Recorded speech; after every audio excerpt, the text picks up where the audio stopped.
Bonjour, dans cette vidéo, nous allons mettre en application des notions expliquées dans les cours intitulés la cession des immobilisations corporelles et incorporelles et la cession des titres. L'application que vous allez traiter est la suivante. Au cours de l'exercice N, l'entreprise Sally-Moins a réalisé les cessions suivantes. Et donc nous avons trois questions. Élaborer le plan d'amortissement de l'ordinateur portable, enregistrer les écritures nécessaires dans le journal de l'entreprise, et pour chacune des sessions, déterminer le montant de la plus-value ou de la moins-value réalisée. Je vous invite à mettre cette vidéo en pause pour prendre le temps de faire l'exercice avec le fichier d'accompagnement qui vous est fourni sur le site, puis vous pourrez redémarrer la vidéo pour voir la correction de l'exercice.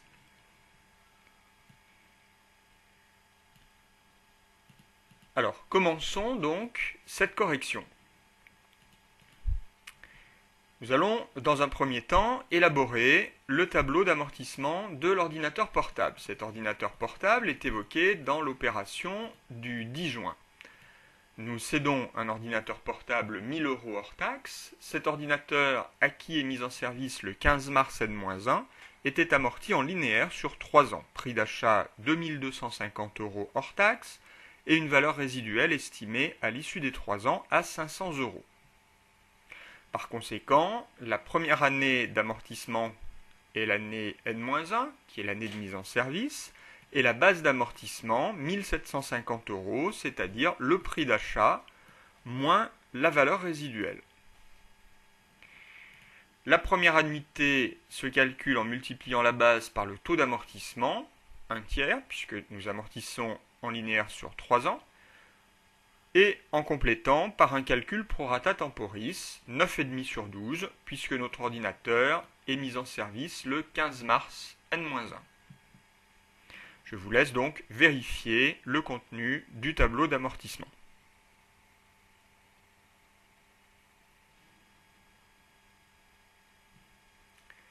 Dans la deuxième question, nous allons enregistrer les écritures nécessaires dans le journal de notre entreprise.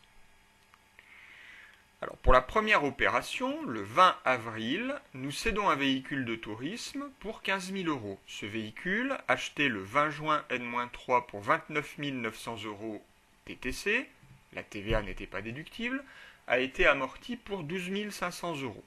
L'entreprise devra effectuer une dotation aux amortissements complémentaires de 1 800 € entre le 1er janvier et le 20 avril N, 20 avril qui est donc la date de cession.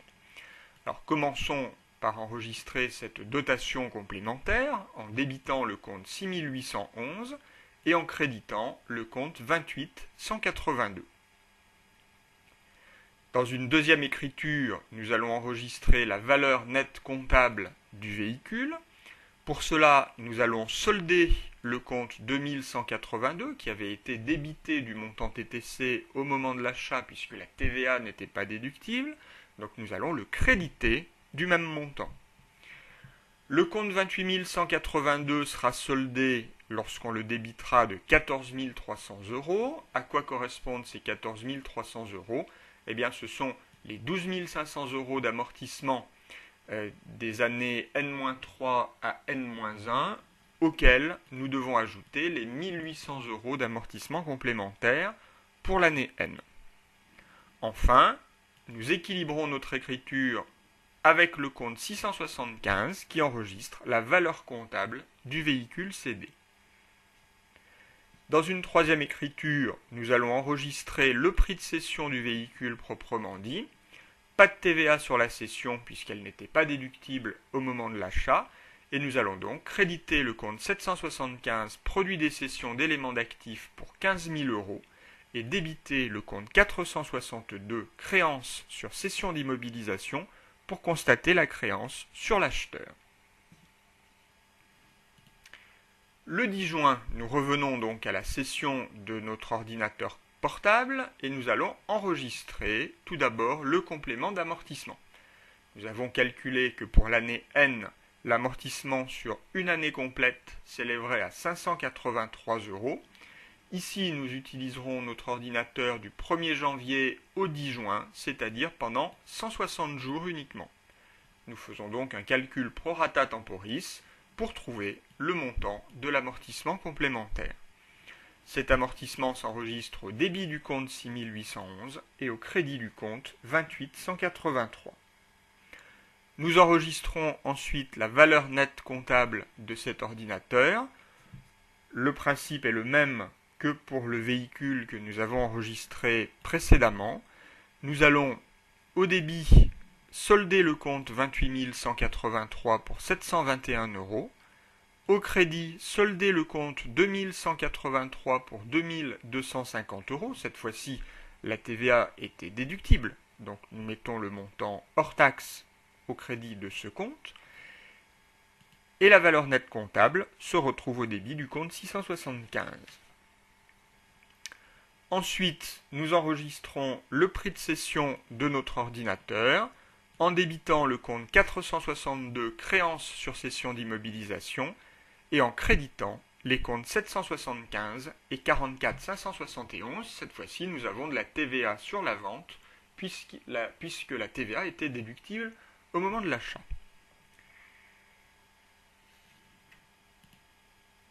Le 28 juin, cession de sa participation dans le capital de la société LAF+. 50 000 actions sont revendues 35 € pièce. Le capital de la société LAF+ se compose de 250 000 actions. Par conséquent, nous possédons 20% du capital. Ces actions avaient été achetées courant N-4 au prix unitaire de 42,50. Donc il s'agit d'une possession durable des actions. Donc il s'agit en fait de titres de participation. La transaction entraîne 4 800 € hors taxe de frais bancaires et au 31 décembre N-1, les actions LAF+ étaient cotées 44,10 €, c'est-à-dire qu'elles étaient cotées plus cher que leur prix d'achat, 42,50, et donc elles ne donnaient lieu à aucune dépréciation en N-1, donc aucune reprise à enregistrer lors de la cession. Alors, pour enregistrer cette opération, nous allons tout d'abord constater la sortie des titres de l'actif de notre bilan. Donc, nous allons solder le compte 261 pour le prix d'achat des actions, c'est-à-dire 2 125 000 €, et constater la valeur nette comptable dans le compte 675. Ensuite, nous allons enregistrer le prix de cession des titres. Donc au crédit du compte 775, 1 750 000 €. Il s'agit des 50 000 actions revendues 35 € pièce. Nous allons enregistrer une charge qui correspond donc aux frais bancaires, compte 627, et le compte 44 566, qui est la TVA déductible calculée sur ces frais bancaires. Le montant qui nous permet d'équilibrer l'écriture correspond à la somme qui est due par l'acheteur, que nous enregistrons donc en créance dans le compte 462. Enfin, le 30 juin, le compte en banque de notre entreprise est crédité des sommes relatives aux sessions des 10 juin et des 28 juin. Il nous reste simplement à ajouter ces deux sommes, à solder le compte 462 et à débiter le compte 512 banques pour constater le flux monétaire d'entrée. Pour terminer, dans la troisième question, nous allons calculer les plus ou moins values réalisées. Pour cela, nous allons comparer les comptes 775 et 675 pour chacune des sessions. Pour le véhicule de tourisme, nous allons trouver une moins-value de 600 €. Pour l'ordinateur portable, également une moins-value de 529 €. Et pour la participation dans la société LAF+, ce sera aussi une moins-value pour 375 000 €.